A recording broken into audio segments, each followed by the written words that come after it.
ഇവർ വിവാഹിതരായാൽ എന്ന സീരിയലിൻ്റെ വരാനിരിക്കുന്ന ഒരു എപ്പിസോഡിലേക്ക് ഏവർക്കും സ്വാഗതം.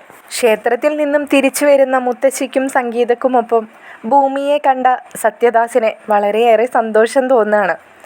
ക്ഷേത്രത്തിൽ നിന്നും തിരിച്ചെത്തുന്ന സംഗീതയ്ക്കൊപ്പം ഭൂമിയെ കാണാൻ പോവാനായി തയ്യാറെടുത്തിരിക്കുകയായിരുന്നു സത്യദാസ്.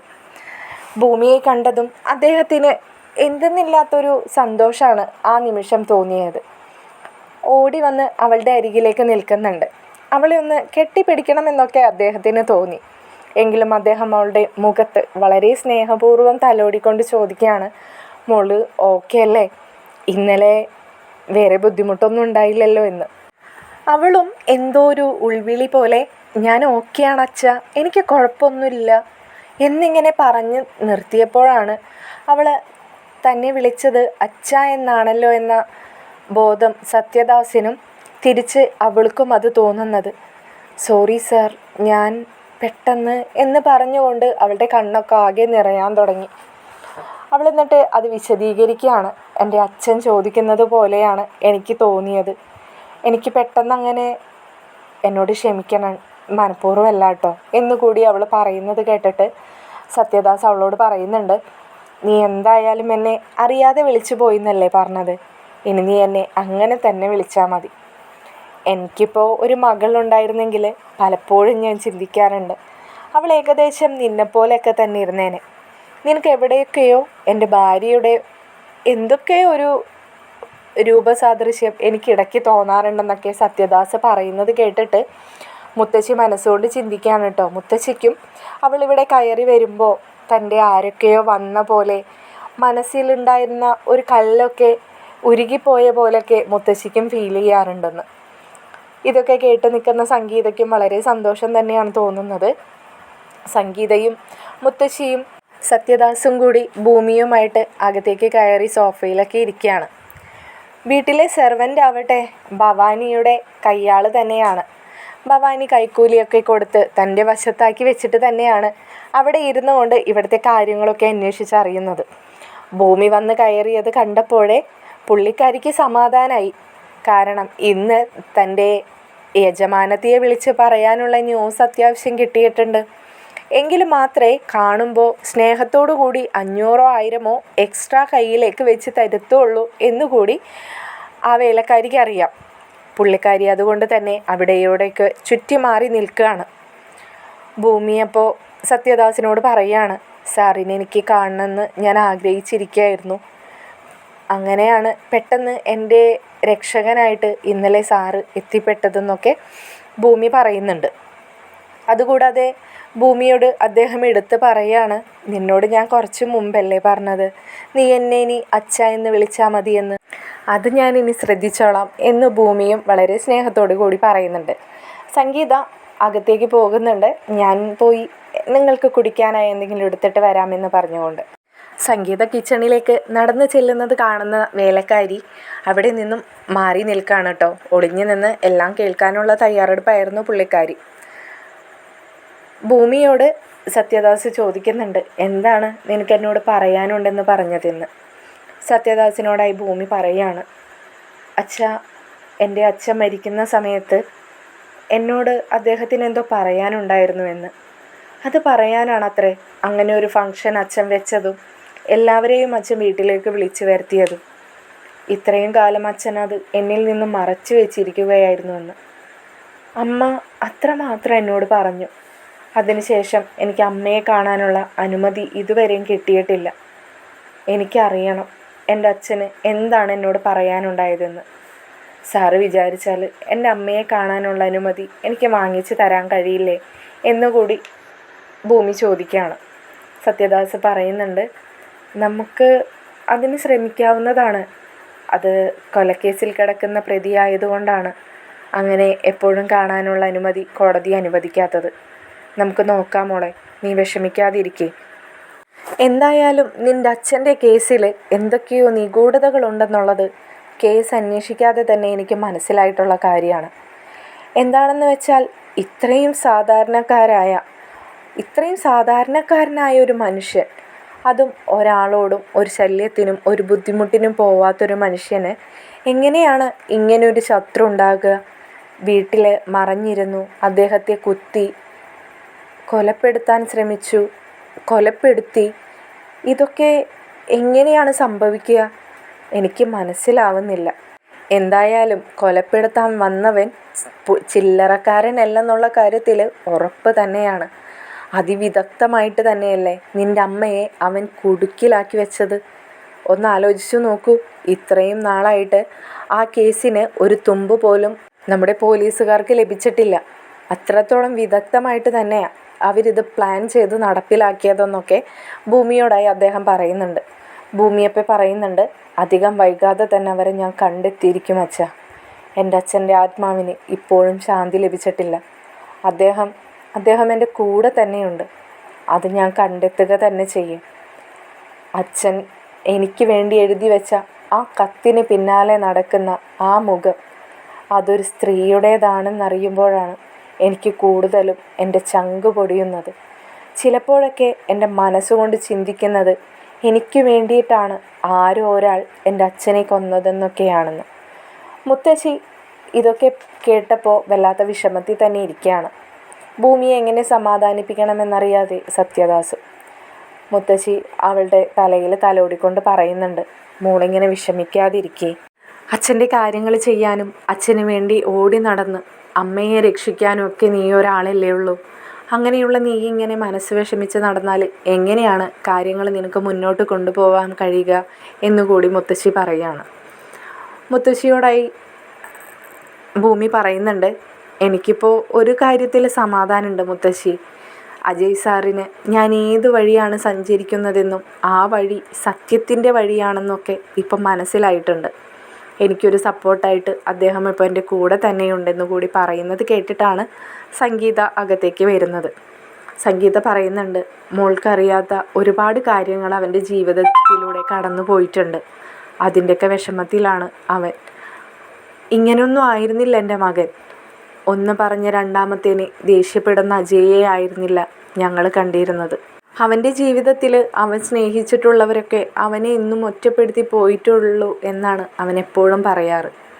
അവൻ ഒരുപാട് സ്നേഹിച്ച് ഒരു കളിക്കൂട്ടുകാരിയെ പോലെ കൊണ്ട് നടന്ന് അവൻ്റെ ആത്മാവിനെ പോലെ വിശ്വസിച്ച് കൊണ്ട് നടന്ന അവൻ്റെ കുഞ്ഞു കൂട്ടുകാരിയായിരുന്നില്ലേ ദാസേട്ടൻ്റെ മോള്. അവളിപ്പോൾ എവിടെയാണെന്ന് പോലും അറിയില്ല. അതേപോലെ തന്നെ അവന് മറ്റൊരു കഥ കൂടിയുണ്ട് മോളെ. അതൊക്കെ സമയമാവുമ്പോൾ നീ അറിയുക തന്നെ ചെയ്യുമെന്ന് സംഗീത പറയുകയാണ്. ഭൂമി വളരെ ആദ്യമായി കേൾക്കുന്നൊരു കാര്യമായതുകൊണ്ട് പെട്ടെന്ന് അവളുടെ മനസ്സിനൊരു വിഷമം തോന്നുകയാണ് കേട്ടോ. അദ്ദേഹത്തിൻ്റെ മനസ്സിന് ഇത്രയ്ക്കൊക്കെ വിഷമമുണ്ടായിട്ടാണോ ഞാൻ എപ്പോഴും അദ്ദേഹത്തെ നിങ്ങൾക്ക് ആരുടെയും വിഷമം പറഞ്ഞാൽ മനസ്സിലാവില്ല, നിങ്ങൾക്ക് ആരുടെയും ബുദ്ധിമുട്ടുകൾ മനസ്സിലാക്കാനുള്ള കഴിവില്ലെന്നൊക്കെ പറഞ്ഞിരുന്നതെന്നൊക്കെ ആലോചിച്ചിട്ട് ഭൂമിക്ക് നേരെ തൻ്റെ കയ്യിലുണ്ടായ ടീ കപ്പ് കൊടുക്കുകയാണ് സംഗീത. മറ്റൊരു ടീ കപ്പ് സത്യദാസിനും മുത്തശ്ശിക്കുമായിട്ടും കൊടുക്കുന്നുണ്ട്. അങ്ങനെ 4 പേരും കൂടി അവിടെ ഇരുന്ന് സംസാരിക്കുന്നൊക്കെയുണ്ട്. ഇടയ്ക്കിടയ്ക്ക് വന്ന് വേലക്കാരി എന്തൊക്കെയാണ് ഇവർ സംസാരിക്കുന്നതെന്നൊക്കെ ശ്രദ്ധിച്ചുകൊണ്ട് മറഞ്ഞ് തന്നെ നിൽക്കുകയാണ് കേട്ടോ. ഇതേ സമയം ഭൂമി സത്യദാസിനോടായി പറയുന്നുണ്ട്, സോറി, അച്ഛൻ്റെ മകളെ കണ്ടുപിടിക്കാനായിട്ട് അച്ഛൻ വേറെ വഴിയൊന്നും ആലോചിച്ചിട്ടില്ലേ? അതായത് നിങ്ങൾ ഈ പഴയകാല ഫോട്ടോസ് തന്നെയല്ലേ വെച്ച് ന്യൂസ് പേപ്പറിലൊക്കെ ആഡൊക്കെ കൊടുക്കുന്നത്? അങ്ങനെ വെച്ച് എങ്ങനെയാണ് ആരെങ്കിലും തിരിച്ചറിഞ്ഞൊക്കെ വരുന്നത്? നിങ്ങൾക്ക് ആ കുട്ടി ഇപ്പോൾ ഈ പ്രായത്തിൽ എങ്ങനെ ഇരിക്കുമെന്ന് ഒന്ന് ആരെങ്കിലും കൂടെയൊക്കെ വരപ്പിക്കാനും അല്ലെങ്കിൽ ഇപ്പോൾ AI സഹായത്തോടു കൂടിയൊക്കെ കഴിയുമായിരിക്കുമല്ലോ. അങ്ങനെ ഏകദേശം ഒന്ന് കണ്ടുപിടിച്ചിട്ട് നമ്മൾക്കൊന്ന് ഒരു ആഡൊക്കെ കൊടുത്തു നോക്കിയാലോ എന്ന് കൂടി ഭൂമി പറയുകയാണ്. സത്യദാസ് വളരെ ആലോചിച്ചിങ്ങനെ ഇരിക്കുകയാണ്. ഇതേ സമയത്ത് സംഗീത പറയുന്നുണ്ട്, എനിക്ക് അതിനെക്കുറിച്ച് ഞാനൊരു വട്ടം ആലോചിച്ചതാണ്. പക്ഷേ അജയ് പറയുന്നത് അതിലൊന്നും അത്ര സത്യമൊന്നും ഉണ്ടാവില്ല. ഈ AI ക്രിയേഷനും ആർട്ടിസ്റ്റ് 5 വയസ്സുള്ള കുട്ടിയുടെ ഫോട്ടോ നോക്കി 25 വയസ്സുള്ള കുട്ടിയാക്കി വരയ്ക്കുന്നതിനോടൊന്നും അത്ര മാച്ചിങ് ഒന്നും വരണമെന്നില്ല.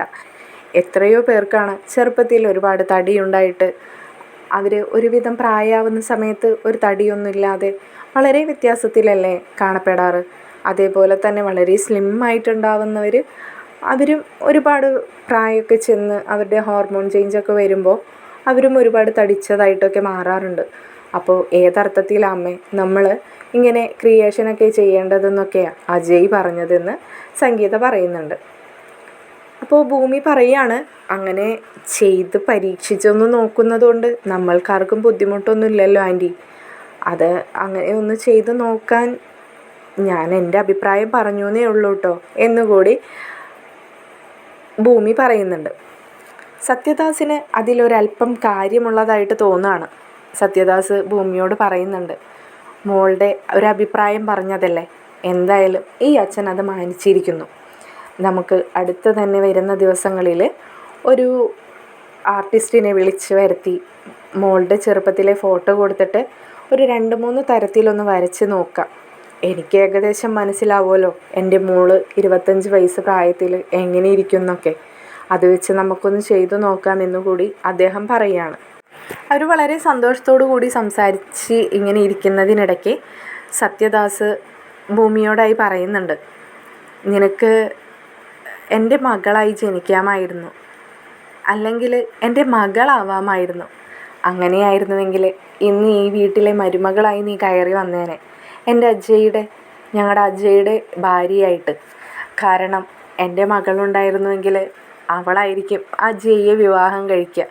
അവളില്ലാതായതുകൊണ്ടാണ് അഞ്ജനയെ വിവാഹം കഴിക്കാൻ നമ്മുടെ അജയെ നിർബന്ധിച്ചുകൊണ്ടിരിക്കുന്നത്. എന്തായി അജയ് സാറിൻ്റെയും അഞ്ജന മാഡത്തിൻ്റെയും വിവാഹകാര്യമെന്ന് ഭൂമി ചോദിക്കുമ്പോൾ മുത്തശ്ശിയും സംഗീതയും പറയുന്നുണ്ട്, അജയ് ഒരു പൊടിക്ക് സമ്മതിക്കുന്നില്ല. അവൻ ആ വിവാഹത്തോട് തീരെ താല്പര്യമില്ലെന്ന് തന്നെയാണ് പറയുന്നത്.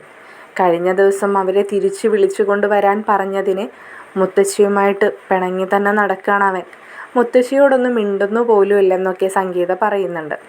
ഇത് കേൾക്കുന്ന ഭൂമി പറയാണ്, അതൊക്കെ നമുക്ക് മാറ്റിയെടുക്കാന്നേ, നിങ്ങളാരും വിഷമിക്കണ്ട, നമുക്ക് ആ വിവാഹം നടത്താൻ എൻ്റേതായിട്ടുള്ള സഹായവും എന്നിൽ നിന്നുണ്ടാകും. പക്ഷെ ഭൂമി, ഇവിടെ മറ്റൊരു കാര്യം കൂടി പറഞ്ഞു കേട്ടല്ലോ എന്ന് മുത്തശ്ശി ചോദിക്കുകയാണ് ഭൂമിയുടെ അടുത്ത്. അപ്പോൾ ഭൂമി ചോദിക്കുകയാണ്, അതെന്താ മുത്തശ്ശി? അല്ല, ഇവിടെ നമ്മുടെ അഞ്ജനയും നമ്മുടെ അജയുടെ സഹോദരിയില്ലേ, അവർ 2 പേരും കൂടിയും പറയുന്നുണ്ടായിരുന്നു അജയ്ക്ക് നിന്നെ വിവാഹം കഴിക്കാൻ താല്പര്യമാണെന്ന്. ഇത് കേട്ട ഭൂമിക്ക് വളരെ ഒരു തമാശ കേട്ട രൂപേണയാണ് അവൾ ചിരിച്ചുകൊണ്ടിരിക്കുന്നത്. അവൾ ചോദിക്കുന്നുണ്ട്, എൻ്റെ പൊന്നു മുത്തശ്ശി, 2 ജന്മശത്രുക്കൾ തമ്മിൽ വിവാഹം കഴിച്ചാലുണ്ടാവുന്ന ഒരവസ്ഥയെക്കുറിച്ച് മുത്തശ്ശിക്ക് സ്വപ്നത്തിൽ പോലും ചിന്തിക്കാൻ കഴിയുമോ? അങ്ങനെയുള്ള 2 വ്യക്തികളാണ് ഞങ്ങൾ തമ്മിൽ. എന്നെയാണോ സാർ വിവാഹം കഴിക്കാൻ പോകുന്നുവെന്ന് ഇവർ 2 പേരും കൂടി ഇങ്ങനെ പറഞ്ഞുണ്ടാക്കുന്നത്? അതൊക്കെ ചുമ്മാതാ മുത്തശ്ശി, ഞങ്ങൾ തമ്മിൽ അങ്ങനെ യാതൊരു റിലേഷനും ഇല്ല. നേരിൽ കണ്ടാലൊന്ന് സംസാരിക്കുന്നത് പോലും ഇപ്പോഴാണ്. ഇതൊക്കെ കേട്ട് നിന്ന സെർവൻറ്റിനെ പെട്ടെന്ന് തന്നെ ഒരു ബുദ്ധി ഉദിക്കുകയാണ്. ഇതെല്ലാം കൂടിയും കൂട്ടിക്കുഴച്ച് ഇപ്പം തന്നെ ഭവാനി മാഡത്തിനെ വിളിച്ച് പറയാം. ഭവാനി മാഡം ഒന്ന് ഇളകി ഇങ്ങോട്ട് വരട്ടെ, എന്നാലേ എൻ്റെ കാര്യങ്ങളൊക്കെ ഒന്ന് നടക്കുള്ളൂ എന്ന് പറയുന്നുണ്ട്. പുള്ളിക്കാരി പെട്ടെന്ന് തന്നെ തൻ്റെ ഫോൺ എടുത്ത് ഭവാനിയുടെ നമ്പറിലേക്ക് ഡയൽ ചെയ്യാണ്. ഭവാനി സെർവൻറ്റിൻ്റെ കോള് കാത്തിരുന്ന പോലെ തന്നെ, എന്താടി, ഞാൻ വിചാരിച്ചു നീ എന്നെ മറന്നു, ഇന്നലെയും വിളിച്ചില്ലല്ലോ, ഇന്ന് രാവിലെയെങ്കിലും വിളിക്കുമെന്നാണ് ഞാൻ വിചാരിച്ചതെന്ന് പറയുന്നുണ്ട്. എൻ്റെ പൊന്ന് മേണം, ഇപ്പം ഇവിടെ നടക്കുന്ന കഥകളൊക്കെ എല്ലാം കൂടി മേളത്തിനോട് ഒരുമിച്ച് തന്നെ പറയാമെന്ന് വിചാരിച്ചിട്ടാണ് ഞാൻ വിളിക്കാതിരുന്നത്. ഇവിടെ ദേ ഒരു അച്ഛനും മകളും പുതിയതായിട്ട് വന്നിട്ടുണ്ട്. ഇത് കേട്ടതോടെ ഭവാനിക്ക് ഒരു ഹാർട്ട് അറ്റാക്ക് വന്നൊരവസ്ഥയായി. ഭവാനി ചോദിക്കുന്നുണ്ട്, അവിടെ ആ ഭൂമി വന്നിട്ടുണ്ടോ എന്ന്. മേഡത്തിന് എങ്ങനെയാ ഇത്ര കറക്റ്റായിട്ട് പറയാൻ കഴിഞ്ഞത്? അതേന്നേ, ആ ഭൂമിയും ആ സത്യദാസും. അല്ല, സത്യദാസ് സാറ്. നീ എന്ത് പറഞ്ഞാലും എനിക്ക് കുഴപ്പമൊന്നുമില്ല, നീ പറ. അയാൾ പറയുകയാണേ, ഞാൻ നിൻ്റെ അച്ഛനാണ്, നീ എന്നെ അച്ഛനായി കണ്ടാൽ മതി എന്നൊക്കെ. അതെന്താടി ഇപ്പോൾ അങ്ങനെയൊക്കെ? ഇന്ന് രാവിലെ തന്നെ ഇവിടെ കയറി വന്നതാണ് ഈ സത്യദാസ് സാർ. പിന്നാലെ ഇവിടുത്തെ മുത്തശ്ശിയും സംഗീത ചേച്ചിയും കൂടി അമ്പലത്തിലേക്കെന്ന് പറഞ്ഞു പോയതാ. തിരിച്ചു വന്നത് ഈ ഭൂമിയെയും കൊണ്ടാണ്. തിരിച്ചു വന്ന ഭൂമിയെ കെട്ടിപ്പിടിക്കുന്നു, ഉമ്മ വയ്ക്കുന്നു, മടിയിലിരുത്തുന്നു. എന്തൊക്കെ കാണണം എൻ്റെ പൊന്നു മേഡം, ഇവിടെ വന്ന് കാണേണ്ടത് തന്നെയാണ് ആ കാഴ്ചകളൊക്കെ എന്ന് ഇങ്ങനെ എരിവും പുളിയും ഒക്കെ ചേർത്ത് സെർവൻ്റ് ഇങ്ങനെ ഭവാനിക്ക് പറഞ്ഞു കൊടുക്കുകയാണ് കേട്ടോ. ഭവാനിക്ക് ഇതൊക്കെ കേട്ടിട്ട് തീരെ സഹിക്കുന്നില്ല, കലി കയറിയ മട്ടില്ല ഭവാനി. എന്നിട്ട് സെർവൻറ്റിനോട് പറയുന്നുണ്ട്, എന്നിട്ടിപ്പോൾ എന്താ അവിടെ നടക്കുന്നത്? എന്താ നടക്കുന്നതെന്നോ? വേറെ ആരും വേണ്ട, നീ മതിയായിരുന്നു എൻ്റെ മകനെന്നൊക്കെയാ സംഗീത മേഡം പറഞ്ഞുകൊണ്ടിരിക്കുന്നത്. ദാസേട്ടൻ്റെ മകളെ കാണാതായതുകൊണ്ടാണ് അത്രേ കഷ്ടകാലത്തിന് അഞ്ജനയെ കെട്ടേണ്ട അവസ്ഥ എൻ്റെ മകന് വന്നത്. അതിനിടയ്ക്ക് നീയെങ്കിലും ഉണ്ടായിരുന്നെങ്കിൽ എൻ്റെ മകന് നിന്നെ മതിയായിരുന്നു എന്നൊക്കെ കൂടി ഇരുന്നിങ്ങനെ പറഞ്ഞ് അവളെ പൊക്കി പുകഴ്ത്തിക്കൊണ്ടിരിക്കുകയാണെന്നൊക്കെ കേട്ടതോടെ ഭവാനിക്ക് ദേഷ്യം വന്നിട്ട് വെച്ചിട്ട് പോടി എന്ന് പറഞ്ഞുകൊണ്ട് കോള് കട്ട് ചെയ്യുന്നുണ്ട്. സെർവൻറ്റിന് ഇതിൽ ഒരു ചീത്ത കേട്ടെങ്കിലും സന്തോഷമാണ് തോന്നിയത്. കാരണം ഭവാനി മേഡത്തിനെ അവിടെ ഇളക്കി വിടാനുള്ളതൊക്കെ തൻ്റെ കയ്യിൽ നിന്നും കെട്ടിയിട്ടുണ്ടെന്ന് സെർവൻറ്റിന് മനസ്സിലായി. പെട്ടെന്ന് തന്നെ ഭവാനി കമാലിനെ വിളിക്കുകയാണ്. കമാലിനോട് ചോദിക്കുന്നുണ്ട്, നിന്നെക്കൊണ്ട് എന്തെങ്കിലും നടക്കുമോ കമാലെ എന്ന്. കമാൽ തിരിച്ച് ഭവാനിയോടായി മറുപടി പറയുന്നുണ്ട്, എല്ലാം നടന്നേനെ ഇന്നലത്തോടു കൂടി. ഒരു തലനാരിഴയ്ക്കാണ് ഞാൻ ആ സത്യദാസിൻ്റെ കയ്യിൽ നിന്നും രക്ഷപ്പെട്ടത്. എന്നെ സത്യദാസ് പിടിച്ചിരുന്നെങ്കിലത്തെ അവസ്ഥ ഒന്ന് ആലോചിച്ച് നോക്കുന്നുണ്ടോ മാഡം? എന്നെക്കൊണ്ടേ കൂടുതലൊന്നും പറയിപ്പിക്കരുത്. അവൾക്കേ ഇപ്പോൾ ചാവാനുള്ള സമയമായിട്ടില്ലെന്ന് തോന്നുന്നു. ആരൊക്കെയാണ് അവളെ രക്ഷിക്കാനായിട്ട് എവിടെ നിന്നൊക്കെയായി വന്നുകൊണ്ടിരിക്കുന്നത് എന്ന് കൂടി കമാൽ പറയുന്നത് കേട്ടിട്ട് ഭവാനി പറയുകയാണ്, അവളുടെ കാൽച്ചുവട്ടി തന്നെ അവൾ കൊണ്ട് നടക്കുന്നുണ്ട്. നിന്നെക്കൊണ്ട് സാധിക്കാഞ്ഞിട്ടാ. നിനക്ക് ഒരു പാണ്ടിലോറിയുമായിട്ട് വന്നാൽ പോരേടാ അവൾ ആ സ്കൂട്ടറിനെ ഇടിച്ച് തെറിപ്പിക്കാനായിട്ട്. കമാൽ അപ്പോഴാണ് അത് ചിന്തിക്കുന്നത് കേട്ടോ. കമാൽ കുറച്ച് സമയം ആലോചിച്ച് നിന്നതിന് ശേഷം ഭവാനിയോട് പറയുന്നുണ്ട്, അതിനെക്കുറിച്ച് ഞാനത്ര ചിന്തിച്ചില്ല. പക്ഷേ മാഡം, അതിത്തിരി റിസ്ക് അല്ലേ? ഇന്നത്തെ കാലത്ത് ഓരോ ദിക്കിലും ഈ ക്യാമറകൾ ഉള്ളതുകൊണ്ട് തന്നെ ഈ ലോറി എവിടെ നിന്ന് വന്നുവെന്നും എവിടേക്ക് തിരിഞ്ഞു എന്നും ഒക്കെ ഉള്ളത് കണ്ടുപിടിക്കാൻ കഴിയുമെന്ന് പറയുകയാണ്. ഭവാനി തന്നെ കമാലിനോട് പറയുന്നുണ്ട്, എടാ, ഫോറസ്റ്റ് ഏരിയയിൽ നിന്നും സ്റ്റാർട്ട് ചെയ്യുന്ന ഒരു ലോറി അത് തിരിച്ച് ഫോറസ്റ്റ് ഏരിയയ്ക്കുള്ളിലേക്ക് കയറിപ്പോയാൽ ഏത് ക്യാമറയാടാ എവിടെയാടാ മനസ്സിലാക്കാൻ കഴിയുന്നത്? കൂടാതെ നിന്നോട് ഞാൻ ഒറിജിനൽ നമ്പർ പ്ലേറ്റ് ഒന്നിട്ട് കൊണ്ടുവരാൻ പറയുന്നില്ലല്ലോ. എല്ലാം ഞാൻ തന്നെ പറഞ്ഞു തരണമെന്നാണെങ്കിലേ നിനക്കൊക്കെ ഞാൻ ഈ മാസാമാസം എണ്ണിത്തരുന്നത് എന്തിനാണ് കമാലെ എന്നുകൂടി ഭവാനി ചോദിക്കുന്നുണ്ട്. കമാൽ അല്പം ദേഷ്യത്തോടു കൂടി പറയുന്നുണ്ട്, എണ്ണിത്തരുന്നതൊക്കെ വെറുതെ അല്ലല്ലോ മാഡം. അതിലും വലിയ കാര്യങ്ങൾ നടത്തിയിട്ട് തന്നെയല്ലേ ഈ കമാൽ നടക്കുന്നത്. പിന്നെ എനിക്ക് കിട്ടാൻ പോകുന്നതൊക്കെ എണ്ണിച്ചുട്ട അപ്പങ്ങളാണെങ്കിൽ മാഡത്തിന് കിട്ടാൻ പോകുന്നത് എണ്ണിയാൽ ഒടുങ്ങാത്തതാണെന്ന് എനിക്ക് നല്ലപോലെ അറിയാം. എന്നെക്കൊണ്ട് കൂടുതലൊന്നും മാഡവും സംസാരിപ്പിക്കാതിരിക്കുന്നത് തന്നെയാണ് നല്ലതെന്ന് കൂടി കമാൽ പറയുന്നുണ്ട്. ഇതേസമയം കമാലും ഭവാനിയും കൂടി പുതിയ തന്ത്രങ്ങളൊക്കെ മെനയാണ് കേട്ടോ. ഇവിടെ വെച്ച് എങ്ങനെയാണ് അവളെ ഇടിച്ച് തെറിപ്പിക്കേണ്ടതെന്നും, ഇപ്പോൾ തൽക്കാലം അവളുടെ കയ്യിൽ സ്കൂട്ടറില്ല. എവിടെയോ വഴിയിൽ സ്കൂട്ടർ കംപ്ലൈൻ്റ് ആയിട്ടാണ് അവളിപ്പോൾ തറവാട്ടിലേക്ക് അമ്മയ്ക്കും സംഗീതയ്ക്കും ഒപ്പം കയറി വന്നിരിക്കുന്നതെന്ന് വീട്ടിൽ നിന്നും സെർവൻ്റ് വിളിച്ച് പറഞ്ഞു. അതുകൊണ്ട് തന്നെ ആദ്യം അവളുടെ സ്കൂട്ടർ എവിടെയാണ് ശരിയാക്കാൻ കൊടുക്കുന്നതെന്ന് നോക്കണം. അതിനുശേഷം ആ സ്കൂട്ടറിൻ്റെ കേബിള് കുറച്ച് സമയം അവൾ ഓടിച്ച് കുറച്ച് സമയത്തിനുള്ളിൽ പൊട്ടുന്ന രീതിയിലാക്കി വെക്കുകയും വേണം. അങ്ങനെയാവുമ്പോൾ നമ്മുടെ പ്ലാനിങ് ഒക്കെ എളുപ്പമായി മാറും. കാരണം പിന്നീടൊരു എൻക്വയറി വന്നാൽ, കാരണം ഒന്നാമത്തത് അവളുടെ അച്ഛൻ മരിച്ചിരിക്കുകയാണ്. അതും സംശയാതീതമായിട്ട് തന്നെ. അമ്മയാണ് പ്രതിയെങ്കിലും 90% ആൾക്കാരും അതൊന്നും വിശ്വസിച്ചിട്ടില്ല. നമ്മളായിട്ട് ഉണ്ടാക്കിയെടുത്ത 10% പേര് മാത്രമാണ് അതൊക്കെ വിശ്വസിച്ച് നടക്കുന്നത്. അതുകൊണ്ട് ഇതെന്തായാലും പിന്നീട് വളരെ ശക്തമായൊരു അന്വേഷണം നടക്കുക തന്നെ ചെയ്യും. അച്ഛൻ്റെയും മകളുടെയും പെട്ടെന്നുള്ള മരണം, അത് പിന്നീട് ഭൂമി മരിക്കുന്നതോടെ എന്തായാലും ഭൂമിയുടെ അമ്മയല്ല അവളുടെ അച്ഛനെ കൊന്നതെന്നും തെളിയുക തന്നെ ചെയ്യും. അമ്മ ജയിലിൽ കിടക്കുന്ന സമയത്ത് മകളെ പുറത്ത് വെച്ച് ആരോ കൊലപ്പെടുത്തിയെന്ന് ഉള്ള രീതിയിലൊക്കെ കേസ് മറിയാനുള്ള സാധ്യതയുണ്ട്. അത് അജയ് തന്നെ നോക്കുകയും ചെയ്യും. ഒരിക്കലും നമ്മളിലേക്ക് എത്താത്ത രീതിയിൽ തന്നെ വേണം കാര്യങ്ങൾ നീക്കാനെന്നൊക്കെ ഭവാനി കമാലിനെ പറഞ്ഞ് മനസ്സിലാക്കുകയാണ്. കമാൽ ഞാൻ നോക്കിയും കണ്ടു കാര്യങ്ങൾ ചെയ്തോളാം, അവളുടെ സ്കൂട്ടർ എങ്ങനെ ഏത് സർവീസ് സെൻറ്ററിലേക്കാണ് എത്തിക്കുന്നതെന്ന് കൂടി അറിഞ്ഞിട്ടാവാം ബാക്കി കാര്യങ്ങളെന്ന് കൂടി കമാൽ പറയുകയാണ്. ഇതേസമയം തറവാട്ടിൽ നിന്ന് യാത്ര പറഞ്ഞ് പുറത്തേക്ക് ഇറങ്ങുകയാണ് കേട്ടോ ഭൂമി. അപ്പോൾ സംഗീത പറയുന്നുണ്ട്, ഇവിടെ നിന്ന് മോൾ എങ്ങനെ പോകാനാണ് തീരുമാനിച്ചിരിക്കുന്നത്? ഞാൻ പുറത്തിറങ്ങിയിട്ട് ഓട്ടോ വിളിച്ച് പോയിക്കോളാം, എനിക്ക് ഒരു വക്കീലിനെയും കൂടി കാണേണ്ട അത്യാവശ്യമുണ്ടെന്ന് പറയുന്നുണ്ട്. അത് കഴിഞ്ഞ് അവിടെ പോയി സർവീസ് സെൻറ്ററിൽ നിന്നും എൻ്റെ ബൈക്കും കൂടി എടുത്തിട്ടേ ഞാൻ വീട്ടിലേക്ക് തിരിച്ചു പോകുള്ളൂ എന്ന് പറയുമ്പോൾ സത്യദാസ് പറയാണ്, ഞാൻ എന്തായാലും പുറത്തേക്ക് പോകാൻ തയ്യാറായിട്ട് തന്നെ നിൽക്കുന്നതാ. ഇനിയിപ്പോൾ നീ ഓട്ടോ ഒന്നും വിളിച്ച് ബുദ്ധിമുട്ടാൻ നിൽക്കണ്ട, എവിടെയാണെന്ന് വെച്ചാൽ ഞാൻ കൊണ്ടുപോയി വിടാമെന്ന് പറഞ്ഞുകൊണ്ട് സത്യദാസും ഭൂമിയും എല്ലാവരോടും യാത്ര പറഞ്ഞ് തറവാട്ടിൽ നിന്നും ഇറങ്ങുകയാണ്.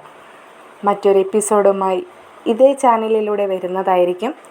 നിങ്ങൾക്ക് ചാനലും വീഡിയോസൊക്കെ ഇഷ്ടപ്പെടുന്നുണ്ടെങ്കിൽ ഹൈപ്പ് ചെയ്ത് സപ്പോർട്ട് ചെയ്യാൻ മറക്കരുതേ. കൂടെ സബ്സ്ക്രൈബും ചെയ്തേക്കണേ. ശുഭദിനം.